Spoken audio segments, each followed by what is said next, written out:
ये लड़ाई परिवर्तन का लड़ाई। अब स्टेट गवर्नमेंट जब तक कॉमन सेंस जस्टिस भेजेगा नहीं, तब तक एसटी वाला डिमांड में कुछ काम आगे बढ़ेगा नहीं। झारखंड का कुर्मी समाज आपकी रणनीति को समझ गया है। अब हम लोग एकजुट हैं, पहले से भी थे, हैं, और बंगाल को भी एकजुट करेंगे। आवाज सिर्फ सड़क में उठाने से नहीं होगा, सदन में भी उठाना पड़ेगा। नमस्कार, जोहार। आप देख रहे हैं चुनिन न्यूज। मैं हूं निशा मिश्रा आपके साथ। आखिर कुर्मी समाज किन किन चीजों के लिए लड़े? कुड़माली भाषा को 8वीं अनुसूची में शामिल करने के लिए लड़े, एसटी का दर्जा पाने के लिए लड़े, या फिर अपने पुराने दिग्गज नेताओं को दूसरी पार्टियों का हाथ थामने से रोकने के लिए लड़े? लड़ तो रहा है बेचारा, अपने बुनियादी जरूरतों के लिए, अधिकारों के लिए लगातार कुर्मी समाज लड़ रहा है। रेल टेका देखा, अधिकार रैली देखी, हुंकार रैली देखी, सब देख लिया, नतीजा कुछ नहीं। सबसे पुराने दिग्गज कुर्मी नेताओं का अगर कोई चेहरा रहा है तो अजीत महतो रहा है। आज हम देखते हैं कि जब कुर्मी समाज रेल टेका करता है तो हमें लगता है हजारों लाखों की तादाद में लोग इकट्ठा हुए हैं, पीला गमछा दिख रहा है, फलाना ढिकाना सब। लेकिन जब अजीत महतो ने 2023-24 में रेल टेका किया था ना, तो सिर्फ रेल टेका नहीं किया था बल्कि सड़क भी रोक दिया था। सड़क जाम, रेलवे को रोक दिया था, जो ट्रेन आवाजाही कर रही थी, रेलवे ट्रैक पर कुर्मी समाज के लोग बैठ गए थे और एक बड़ा आह्वान था। एक बड़ा चेहरा है कुर्मी समाज का अजीत महतो, और आज अजीत महतो अपने बेटे को भाजपा से लड़वा रहे हैं। बंगाल की सरजमी से आघात तो पहुंचा है कुर्मी समाज को और अंदर तक पहुंचा है।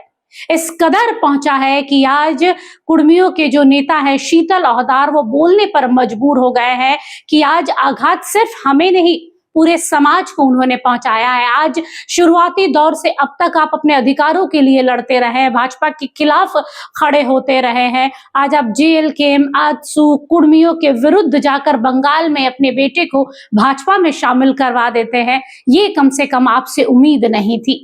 आइए सुन लेते हैं एक बार शीतल औहदार क्या कह रहे हैं। बंगाल चुनाव सामने आया नहीं तो जिस तरह रेल टेका में और रैली के माध्यम से कुर्मी समाज ने ताकत दिखाया था, भारत सरकार भी झुक गई थी। लेकिन बंगाल में जो चुनाव सामने आया और चुनाव में जिस तरह हमारे नेताओं ने एक सीट पर समझौता किया भारतीय जनता पार्टी से, ये बहुत ही दुखदायक बात है समाज के लिए। बहुत ही तकलीफ वाली बात है कि ऐसा कभी नहीं होना चाहिए। एक सामाजिक व्यक्ति को, चाहे जो भी रहे, किसी भी समाज से सामाजिक व्यक्ति हो, उसको समाज के लिए त्याग करना चाहिए। वो विधायक बनने और MP बनने के लिए समाज को एकजुट नहीं करना चाहिए। उसका संवैधानिक अधिकार या उसका बाल बच्चों का भविष्य के लिए लड़ाई लड़ी जा रही है कि हम ST सूची में आएंगे तो हमारा संवैधानिक अधिकार मिलेगा, हमारा भाषा संस्कृति बचेगा। इसके लिए हम लोग लड़ाई लड़ रहे हैं। हम विधायक बनने और MP बनने के लिए लड़ाई नहीं लड़ रहे हैं। ये बंगाल में जिस तरह से समझौता हुआ वो उड़ीसा में भी असर किया है, झारखंड में भी असर किया है, और झारखंड में जिस तरह रेल टेका हुआ और उन्हीं के नेतृत्व में रेल टेका हुआ और उनको जिस पार्टी ने सपोर्ट किया रेल टेका को, माननीय हमारे जयराम बाबू का पार्टी ने सपोर्ट किया, हमारे सुदेश दादा का पार्टी ने सपोर्ट किया। आज अगर उनको चुनाव भी लड़ना था तो हमारे जो समाज के जो पार्टी के नेता हैं उनके दलों से उनको चुनाव लड़वाना चाहिए था, ताकि हमारा जो समाज जो आपको सपोर्ट किया उनका भी मान सम्मान रहता। आपने तो सभी को दरकिनार करके ऐसे लोगों से आपने हाथ मिलाया जो आपका समाज को बेचना चाहता है, आपका समाज को खरीदना चाहता है। वैसे लोगों से आपको हाथ मिलाए और आज एक सीट में पूरे आंदोलन को खत्म करने का कोशिश किया है। लेकिन अब झारखंड का कुर्मी समाज आपकी रणनीति को समझ गया है। अब हम लोग एकजुट हैं, पहले से भी थे, हैं, और बंगाल को भी एकजुट करेंगे, उड़ीसा को भी एकजुट करेंगे और एक बड़ा आंदोलन का तैयारी चलेगा और फिर से हम लोग भारत सरकार को झुकने के लिए बाध्य करें। तो देखा आप लोगों ने, ये है कुर्मी नेता शीतल औहदार। देखिए, राजनीति ऐसी चीज है ना कि कब कौन किस करवट बदल जाता है कहा नहीं जा सकता है। हो सकता है अजीत महतो को लग रहा होगा कि मेरी पारी तो अब खत्म हो रही है, 50-60 प्लस हैं वो, और उनकी पारी खत्म हो रही है। अपने से जाने से पहले पहले क्यों ना अपने बेटे को कहीं स्टेबल कर दिया जाए। तो भाई, भाजपा से बड़ी पार्टी तो अभी भारतवर्ष में कोई नहीं है। और अगर फिलहाल भाजपा का अगर ऑरा देखा जाए तो बंगाल में काफी अच्छा चल रहा है। लोग परिवर्तन की हवा महसूस कर रहे हैं, लोग ममता बनर्जी के शासन में घुटन महसूस कर रहे हैं, क्राइम बढ़ गया है, बेरोजगारी बढ़ गई है, जिसकी वजह से लोग चाह रहे हैं कि कोई नई पार्टी, कोई नया नेता सामने आए और इन सब से मुक्ति मिले। इसलिए भाजपा फिलहाल वहां अपना दमखम दिखाने में लगी है। अजीत महतो ने भी भाजपा का भविष्य देखते हुए अपने बेटे का भविष्य उनसे जोड़ दिया।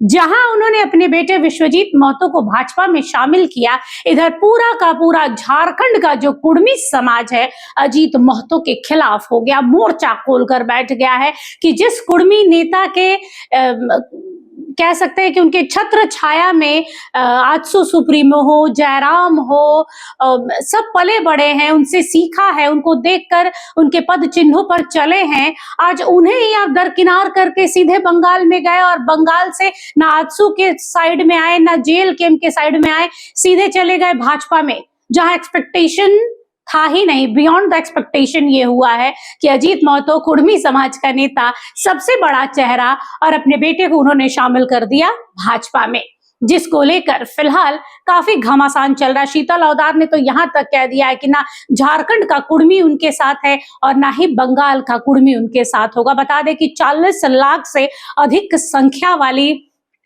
जो कुर्मी समाज है वो बंगाल में है, लेकिन सिर्फ पुरुलिया में है ये मैं नहीं कहूंगी। पूरे बंगाल में अगर देखा जाए तो पूरे बंगाल में जहां जहां कुर्मी समाज के लोग फैले हुए, कहा जाता है कि 40 लाख से अधिक संख्या है कुर्मी समाज की। कुर्मी कहिए दोनों एक ही है। तो कुर्मी समाज के लोग 40 लाख है और 40 लाख लोग अगर जरा सोचिए कि अजीत महतो के खिलाफ हो जाए या अजीत महतो के बेटे विश्वजीत महतो के खिलाफ हो जाए तो ऑटोमेटिक भाजपा के वो खिलाफ हो गए। तो यहाँ पर अजीत महतो के बेटे का भाजपा में जाना फायदेमंद है, नुकसानदेह है, यह क्या है, ये तो आने वाली 23 और 29 तारीख को ही पता चलेगा, क्योंकि बंगाल में 23 और 29 को चुनाव होने हैं। फिलहाल के लिए इस खबर पर बस इतना ही। देखते रहिए एचएनएन न्यूज। नमस्कार, जोहार।